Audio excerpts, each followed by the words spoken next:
बुखारी मुस्लिम में यह कि नबी अलैहिस्सलाम ने सलाम फेरने से पहले 2 सजदे किए, यानी तशहुद पूरा किया, 2 सजदे किए, फिर दाएं बाएं सलाम फेर दिए। ये सजदा साहब का एक तरीका होगा। बुखारी मुस्लिम में एक और तरीका है कि नबी अलैहिस्सलाम ने दोनों तरफ सलाम फेरा, उसके बाद 2 सजदे किए, फिर दोबारा सलाम नहीं फेरा। 2 सुन्नत तरीके। तीसरा, आप अलैहिस्सलाम ने दोनों तरफ सलाम फेरा, फिर 2 सजदे किए, फिर बैठे, तशहुद नहीं पढ़ा, तशहुद इनमें से किसी में दोबारा नहीं पढ़ा,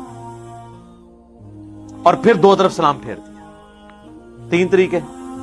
चौथा तरीका अबू दाऊद और तिरमिजी के अंदर आता है, तिरमिजी में और अल मुस्तदरक लिल हाकिम के अंदर, कि नबी अलैहिस्सलाम ने 2 सजदे किए तशहुद पढ़ने के बाद, उसके बाद आप दोबारा बैठे, फिर पूरा तशहुद पढ़ा, और फिर 2 तरफ सलाम फेरा।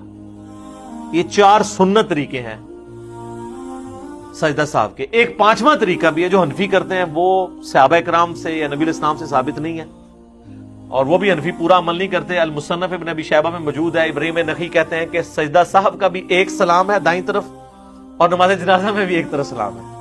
हनफी तो 2 तरफ सलाम फेरते हैं, आधी रिवायत पे अमल करते हैं। 8 मौके ऐसे मिले हैं जिनके अंदर सजदा साहब आपने करना है, और 5 मौके ऐसे हैं जिनमें सजदा साहब नहीं करना वो कोई गलती है ही नहीं है, जिसको अवाम गलती समझती है, हालांकि वो गलती नहीं है। वो 8 कौन से मौके हैं? मिसाल के तौर पर किसी शख्स का दरमियाना तशहुद छूट गया। बुखारी मुस्लिम में आता है नबी अलैहिस्सलाम ने एक दफा दरमियाना तशहुद आपका छूट गया, तो आपने एंड पे साहब के 2 सजदे किए। बल्कि सुनन अबी दाऊद में, तिरमिजी में हदीस है, अगर दरमियान वाला तशहुद किसी का छूट गया और वो क़याम में चला गया तो आप वापस तशहुद में ना आए, बस वो नमाज पूरी करे, एंड पे 2 सजदे कर। रकतों की तादाद में शक हो गया, दूसरा मौका ऐसा हो सकता है, और रकतों की तादाद में शक है तो आप कम की तरफ जाएं। 3 और 4 में शक है आपके, मैंने 3 ही पढ़ी, तो 3 तो पढ़ी ही होंगी, और आप एक और रकत पढ़ें उसको पूरा करने के लिए, और एंड पे साहब के 2 सजदे करें तो आपकी नमाज हो जाएगी। तीसरा मौका कि आपने नमाज जो है वो रखते कम पड़ी, और बाद में पता चला कि यार वो तो मैं तो इमाम के साथ दूसरी रकत में मिला था, और मेरी एक रकत तो रहती थी, मैं तो सादी सलाम फेर दिए। कोई मसला नहीं, आप बाद में जाके ये सुनते भी पढ़ चुके हैं, वुजू भी टूट गया, दोबारा वुजू करें और एक रकत जो रह गई थी वो पढ़ें, और सजदा साहब के 2 सजदे निकाल लें तो आपकी नमाज दुरुस्त हो जाएगी। इसी तरीके से किसी को ख्याल आया कि यार मैंने तो ज्यादा रकतें पढ़ ली हैं, ये वैसे बहुत कम होगा, लेकिन ज़ाहिर एक ऑप्शन तो मौजूद है कि एक बंदे ने मगरिब की 3 की बजाय 4 रकतें पढ़ ली हैं, तो सजदा साहब कर लें, उसकी नमाज दुरुस्त है। इसी तरीके से 5वां एक ऑप्शन हो सकता है, सजदों की तादाद भूल गए, खतरा पड़ गया, 1 किया या 2, तो आप समझे मैंने 1 ही किया, एक और कर लें। वैसे रब्बिक फिरली अगर 2 सजदों के दरमियान पढ़ेंगे ना, और इवन ये फिका हनफी में बारे शरीयत में भी ये वजीफा लिखा हुआ है, लेकिन हनफियों को पता ही नहीं है। अगर ये उनको पता होता जलसे में ये पढ़ना, तो वो कभी भी दूसरा सजदा ना भूलते। तो आप सजदा साहब कर लें। 6ठा एक मौका है कि सिर्रन नमाज थी, आपने ऊंची आवाज से किरात शुरू कर दी। ये हो जाता है बाज़ औक़ात कि जोर में शुरू कर दी ऊंची आवाज में, तो पीछे से लोग लुकमा देते हैं। अच्छा, लुकमा देने का भी तरीका है, इस पे मेरा यूट्यूब पे क्लिप है, बुखारी मुस्लिम में हदीस है कि मर्द सुबहान अल्लाह कह के लुकमा देंगे, और औरतें तस्फीक करके, हाथ पे हाथ मार के, क्योंकि औरत की आवाज का भी पड़ता है। और सुबहान अल्लाह कहना है, अल्लाह अकबर नहीं कहना। सुबहान अल्लाह का मतलब है कि अल्लाह पाक है, तूने गलती की है, अल्लाह पाक है, अल्लाह नहीं गलती करता। और अल्लाह अकबर से उस बेचारे को क्या पता चलेगा कि पीछे आके किसी ने नमाज नियत की है या मुझे कह रहा है ये? सुबहान अल्लाह से उसको पता चल जाएगा, अच्छा यार ये गलती। तो सिरन नमाज को जहरन पढ़ दिया, जहरन को सिरन पढ़ा, थोड़ा बहुत पढ़ा गया तो खैर है, लेकिन अगर जरा लंबा पढ़ लिया तो फिर वो सजदा साहब करें।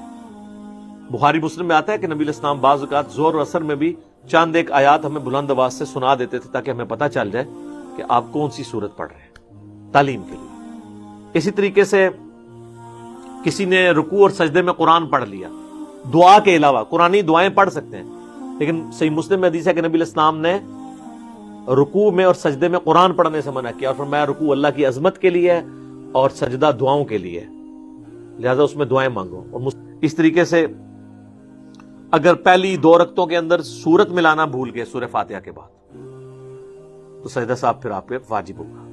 آخری 2 میں بھول گئے تو خیر ہے, ایون سنت کی بھی. ویسے ہمارے ہاں تو ہے نا کہ فرض میں نہیں پڑھنی, سنت میں بھی آخری 2 رکعتوں میں کوئی بھول گیا تو کوئی مسئلہ نہیں ہے, سجدہ صاحب نہیں ہوگا.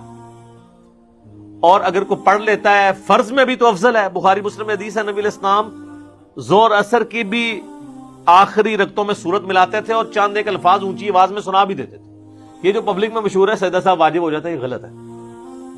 اب وہ 5 مواقع جن میں پبلک میں مشہور ہے, ایک تو بہت مشہور کہ جی اگر کسی نے درمیان والے تشہد میں درود شریف پڑھ لیا کہ سجدہ صاحب واجب ہو گیا. کیوں؟ کہتے ہیں وہ قیام سے لیٹ ہو گیا. قیام سے لیٹ ہو گیا, کھیلنے تو نہیں چلا گیا تھا, اللہ کا ذکر کر رہا ہے اور درود شریف پڑھ رہا ہے. ویسے تو کہتے ہیں ہم جی درود والے ہیں, ہم بارود والے نہیں ہیں. ایتھے درود تانوں چوب گیا. اسی طریقے سے کہتے ہیں جی کہ فرض کی آخری رکعتوں میں سورت ملا لی تو یہ غلطی, کوئی غلطی نہیں. بخاری مسلم ہے نبی علیہ السلام ملا لیتے تھے. ویسے فقہ حنفی بھی اس پہ سجدہ صاحب نہیں بتاتی, لیکن وہ کہتے ہیں فرض میں نہ ملائیں, حالانکہ ملا بھی سکتے ہیں. تیسرا, قرآن کی ترتیب بدل دی تو وہ کہتے ہیں کہ اللہ آپ کا دل ٹیڑھا کر دے گا. یا قرآن کی ترتیب تو یہ بدلنا ہے کہ اگر کوئی سورۃ الناس کی 3ری آیت پہلی کی جگہ پڑھ دے, پہلی کو چوتھی پہ لے جائے, یہ ہے. سورت پوری کی پوری آگے پیچھے ہو جائے تو یہ قرآن کہاں سے بدلا؟ قرآن تو جس ترتیب میں نازل ہوا ہے وہ اس میں تو آپ بھی نہیں پڑھ رہے. سورۃ العلق پہلی سورت ہے جو نازل ہوئی ہے, پھر تو آپ کو ہر فرض نماز میں پہلی رکعت میں سورۃ العلق پڑھنی چاہیے. کوئی بھی اس کے علاوہ پڑھی تو آپ نے ترتیب بدل دی. ویسے یہ فقہ حنفی والے بھی کہتے ہیں ترتیب بدلنے سے گناہگار ہوں گے, نماز ہو جائے گی, سجدہ صاحب نہیں. حالانکہ مسلم شریف میں ہے کہ نبی علیہ السلام نے نماز پڑھی تو آپ علیہ السلام نے پہلی رکعت میں سورہ نساء پڑھی اور دوسری میں آل عمران پڑھی. ترتیب بدل دی, شکر ہے بدل دی. اس طرح مسلم شریف میں بھی ایک حدیث ہے کہ آپ نے وہ جو طواف کے بعد 2 نفل پڑھے نا, تو پہلی میں قل هو اللہ احد, دوسری میں قل یا ایھا الکافرون پڑھی. ابھی ان بیچاروں نے حدیثیں تو نہیں پڑھی ہوئی نا, انہوں نے تو بس, تو یہ بھی بالکل غلط ہے ان کا کانسیپٹ. اس طرح ایک اور کہتے ہیں جی کہ اگر آپ نے پہلی رکعت میں لمبی سورت پڑھی ہے نا تو دوسری میں اس سے تھوڑی سی چھوٹی ہونی چاہیے, اور وہ کہتے ہیں کہ کم از کم نہ 3 آیات کا فرق ہونا چاہیے. تو سر بخاری مسلم میں حدیث ہے نبی علیہ السلام عید میں اور جمعے میں پہلی رکعت میں پڑھتے تھے سبح اسم ربک الاعلی اور دوسری میں سورۃ الغاشیہ.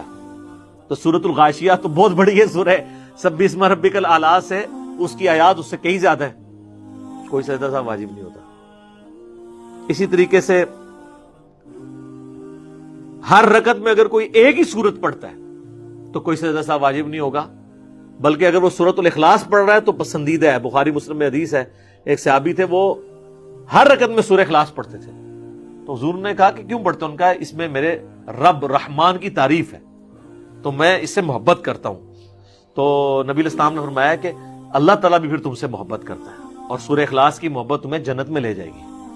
ٹھیک ہے, تو سورہ اخلاص آپ ہر رکعت میں پڑھ سکتے ہیں, نوافل میں تو افضل ہے, اور باقی صورتوں کے ساتھ ملا کے بھی پڑھ سکتے ہیں. سورہ اخلاص جو ہے نا یہ تو توحید, دعوت توحید ہے اور توحید اسلام کی بنیاد ہے.